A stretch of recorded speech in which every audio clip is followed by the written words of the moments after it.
After a livery reveal earlier this month, Haas completed a shakedown at Silverstone, showing off its 2023 Formula One Challenger for the first time. And now that we've seen the car for the first time, we can see signs of a massive overhaul that has been promised to come over the winter. So, let's dig deeper into the details of their new VF23 car, how Haas has changed their upgrade approach, and how all of this will affect their performance this season. While the basic shape of the Haas side pods is similar to the Ferrari-inspired ones used in the second half of last year, there are indications that the cooling packet's various radiators have been reconfigured. This would correspond to the inlets being moved back, and the side pods themselves being extended further back. Given that Haas uses so many Ferrari components, it's possible that Ferrari is heading in the same direction with its side pods. Technical director Simone Resta believes Haas will be able to address all of last year's many lessons with the VF23, the second car to be developed by Haas's restructured technical department, which now includes a design office in Maranello. Resta also revealed that his technical team was quite a young group formed in the winter of 2020. He described the 2023 car as the result of a better rhythm and team collaboration, and he believes the surface level changes do not reflect how different the car is underneath. We're looking at all the main areas of intervention from 2022 to 2023, says Resta. We try to save a few of the components on last season's car, but try to improve the aerodynamic performance of the car, improve the weight of the component, and improve the quality of the component. There has been a massive rework of the car. Some of the components don't look radically different, it's probably more of a development of the 2022 car. But there is a complete rework of the car involving many components. In 2022, one of Haas's biggest limitations was a lack of in-season development. It had a strong start to the season, helped by writing off its 2021 campaign to focus on the new technical rules. However, Haas only received one major upgrade package in 2022, which was first seen on Kevin Magnussen's car in Hungary just before the summer break, and it was unable to maintain its early form as a regular point scorer as a result. Haas scored 34 of its 37 points in the first 11 races, giving it the worst points record of any team in the second half of the season. But despite this, it still managed to finish 8th in the Constructors' Championship, its best result since finishing 5th in 2018, which meant an increase in prize money. Resta claims that this has been factored into Haas's budget for 2023 and will provide additional resources to invest in the technical side, claiming that one of the goals of this new project is to be able to have a stronger in-season development program. On upgrades, I think it's probably one of the most fashionable arguments in Formula One, and I won't spoil the surprise for anyone, he says.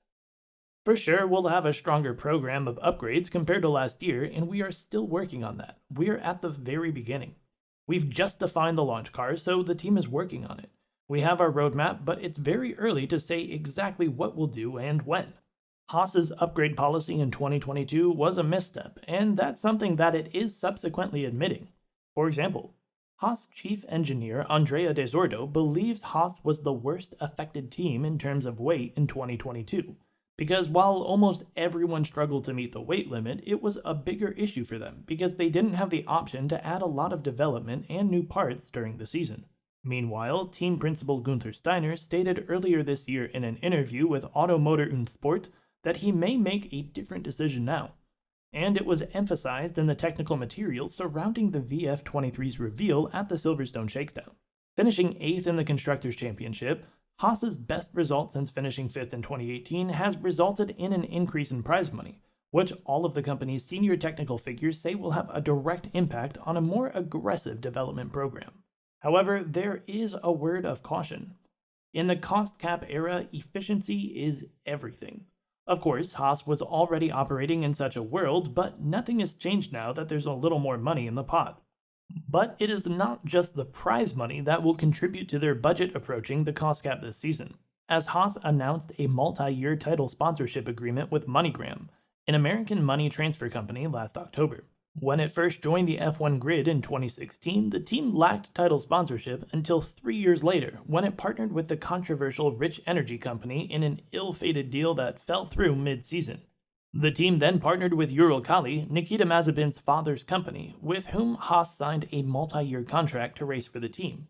However, following Russia's invasion of Ukraine and subsequent sanctions, it was forced to split from Uralkali, leaving it without a title sponsor until its agreement with MoneyGram. The new title sponsorship is the most significant financial investment in the team's history, according to Gunther Steiner, and it will allow Haas to operate close to F1's budget cap for the first time. But while money is undoubtedly an important aspect of the game, the fact is that if it's not used properly, it will go to waste. As F1 analyst Ben Anderson pointed out, the cash injection does not imply that Haas will suddenly become a top team throwing parts at the car. For Haas, they're going to start every season with the best of what they've got, really, said Anderson. I expect them to be outdeveloped by most teams, so it's all about maximizing the package at the start of the season and not letting any marginal opportunities to score points slip away. But regardless of the obstacles, Haas has a real chance to return to the midfield for good this year. And one driver who could just be the key to it all is Nico Hülkenberg. The German last raced in F1 full-time in 2019 with Renault, but lost his seat when the team chose to bring Esteban Ocon aboard for the 2020 season. During his absence, Hülkenberg has filled in for Sergio Perez, Lance Stroll, and Sebastian Vettel, who all tested positive for COVID-19 at different times. His most recent race was the 2022 Saudi Arabian Grand Prix, where he finished 12th as a reserve driver for Aston Martin. Gunther Steiner felt Hülkenberg's midfield point-scoring prowess would be a better fit for the team than Mick Schumacher's. Hülkenberg, meanwhile, expressed his excitement after driving the Haas machine in the postseason test. He admitted to feeling some physical limitations after the test, but also explained that the 1 day of track time was critical for him in acclimating to the demands of a full-time race calendar this season. Obviously, it's good. It does remind you, it does show you again the intensity these cars have. Add the race to it and the competition, it's another story again, but I have a plan and I know what I have to do. Hülkenberg is a driver who has made some costly mistakes, most notably his off while chasing a podium at Hockenheim in 2019. Some argue that this is a part of a pattern in which he chokes when a big result is at stake, but while it was a painful error, it should be noted that a driver in the same car as Hülkenberg has only finished on the podium 4 times. Sergio Perez was involved in all 4 of those cases, usually owing to his performance in races where tire management was critical. However, it should be noted that Perez finished 3rd in Monaco in 2016 when Hülkenberg should have won due to a poorly timed safety car and a strategic error. But Haas is not bringing Hülkenberg in to win races, it's to score points consistently, which he has done throughout his career, finishing in the points on 97 occasions in 181 starts, including 3 4th-place finishes. This includes his famous performance in the 2013 Korean Grand Prix, which he received praise from none other than Fernando Alonso. And while Hülkenberg has yet to fulfill the promise of his pre-F1 career, which included titles from German Formula BMW, F3 Euro Series, GP2, and AIGP, he is far from a failure in F1. His track record is more than adequate for what Haas needs. What do you think of Haas's 2023 car? Will they be able to fight in the midfield this season? Please let us know down below. If you enjoyed our work, please consider liking, subscribing, and clicking the bell icon to be notified of new videos. Thank you so much.